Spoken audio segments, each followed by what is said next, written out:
Hello fight fans, thanks for joining us at MMA Insider. Before we get rolling with today's news, show some love by hitting that like button and subscribing. Now let's uncover the latest happenings in MMA. Starting off, Ali Abdelaziz makes bold UFC 304 prediction for Leon Edwards versus Belal Muhammad. Moving on, Sean O'Malley anxious for fight announcement as UFC 306 draws closer. Next, Dustin Poirier questions Conor McGregor's UFC 303 withdrawal. Moving on, Dustin Poirier blasts Michael Chandler over recent comments. Lastly, Dana White to speak at Republican National Convention right before Donald Trump accepts nomination.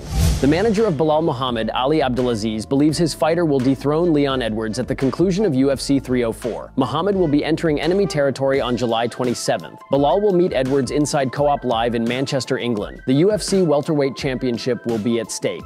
There is some tension going into this one, as Belal hasn't forgotten how his first encounter with Edwards ended. Belal couldn't continue after receiving an accidental eye poke from his opponent, leading to a no contest ruling. With UFC 304 approaching, Ali Abdelaziz has backed his fighter to snatch the 170-pound gold from Leon Edwards in convincing fashion. Here's what the well-known MMA manager had to say on X. Belal Muhammad will stop Leon Edwards under 3 rounds. When one X-user trolled Ali, the MMA manager responded with the following: "He will eat this guy like a sandwich. Don't worry, just buy the pay-per-view." This will be Belal's first crack at UFC gold. As for Edwards, he'll be looking to make his 3rd successful title defense.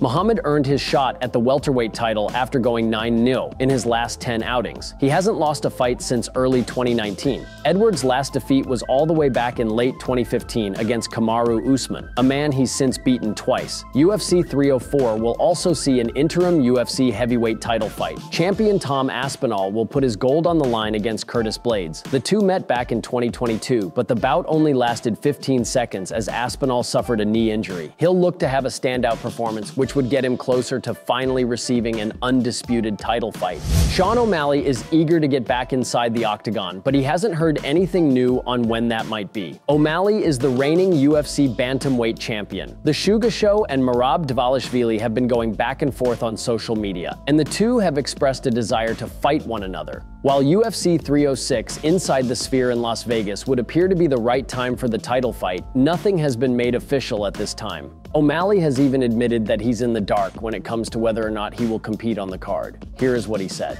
"No update on an announcement for you fellas. I'm still hoping for the Sphere, still the same Sphere or December, but I'm pretty sure either way it's going to be in Vegas my next fight, which I'm pumped about. Dana White keeps saying the Sphere event is going to be something crazy. I know you've got Conor McGregor and Michael Chandler maybe going around. You've got Max Holloway, Ilia Topuria. You've got me and Merab. You've got some pretty big fights to possibly make." While O'Malley is eager to get the ball rolling on a fight announcement, UFC CEO Dana White has admitted the promotion has spent a ton of money trying to make UFC 306 the best event it can possibly be. One would imagine the fight card will be quite selection in order for the top MMA promotion to make its money back and a lot more.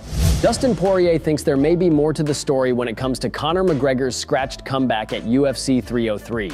Conor McGregor was supposed to face Michael Chandler in the UFC 303 main event before withdrawing due to a toe injury. He hasn't fought in the octagon since shattering his leg against Dustin at UFC 264. Since McGregor's first career withdrawal from a UFC fight, many theories have been presented regarding the bout cancellation. Theories such as substance abuse, lack of motivation, and a more severe injury have been tossed around by pundits and media. Dustin, who has a checkered past with McGregor, wouldn't have pulled out of the fight if the injury was related to a pinky toe. In a recent interview, Dustin weighed in on McGregor's canceled UFC comeback. Here is what he said. "A pinky toe, I fought with a lot of injuries over the years. A pinky toe doesn't seem like a reason to pull out of a fight." Dustin was then asked about a potential 4th fight with McGregor and the animosity that persists between them. Here is what he said. "He crossed lines you can't come back from. I want to whip his ass when he tweets about me. He's trying to bring that out of me. He wants me to fire back. We have a lot of back and forth over the years since 2014. No clue if a 4th fight is possible." McGregor has expressed interest in running it back with Dustin after the anticlimactic end to their last fight. He's lost 3 of his last 4 fights overall, with his last win coming against Donald Cerrone in 2020. Dustin lost to UFC lightweight champion Islam Makhachev at UFC 302 last month. He's teased retirement in recent weeks, but has pivoted towards one final fight in the cage. What do you think is the real reason for Conor McGregor's withdrawal from the main event of UFC 303? Do you believe it could be related to substance abuse, lack of motivation, or the severity of the injury he suffered during training? Share your thoughts in the comments.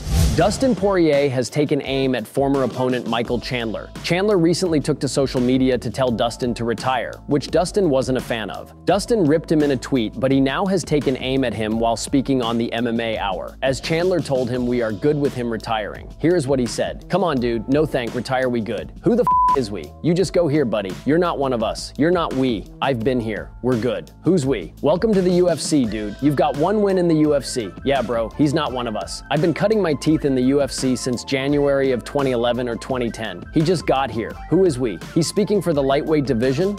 Muscle milk." Mike needs to chill. Even though Dustin fought and finished Michael Chandler, it appears there is no love lost between the two, and Dustin doesn't like what Michael has to say.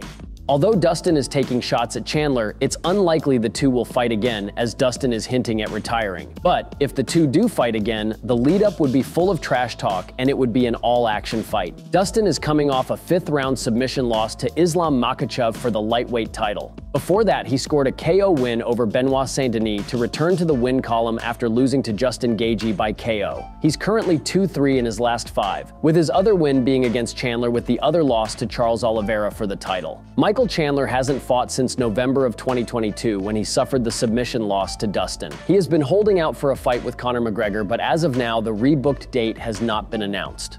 Would you like to see Dustin Poirier versus Michael Chandler again, or do you expect Dustin to retire while Michael waits for a fight with Conor McGregor? Write your opinion in the comments. Dana White has been a prominent figure in Donald Trump's corner in each of his last 2 presidential campaigns, and it should come as no surprise that the UFC chief will be there for him again. According to the Wall Street Journal, White will speak at next week's Republican National Convention, just as he has twice before, only this time White has been given the distinction as the final speech before Trump's nomination acceptance. In 2016, White attended the RNC in Cleveland, speaking mostly on Trump's character as he explained how Trump threw his support behind the UFC in the early days when MMA was highly criticized for being too barbaric. White said in his speech that Trump's sense of loyalty and commitment will translate into how he will run this country. If anything, White and the UFC have embraced Trump even more, inviting him as a special guest to premium events 4 times in the past year. Trump attended UFC 290, UFC 295, UFC 299, and UFC 302, just days after his criminal conviction. Thank you so much for tuning into today's video. Your dedication and support fuel our passion to bring you the latest and greatest in the MMA world. If you enjoyed today's news, please give us a thumbs up and share it with fellow MMA fans. Remember to subscribe to stay in the loop with daily MMA updates. We've got a lot of exciting news, interviews, and analysis coming your way every single day. Your engagement helps us grow and serve the MMA community even better. Once again, thank you for being an integral part of our daily MMA journey.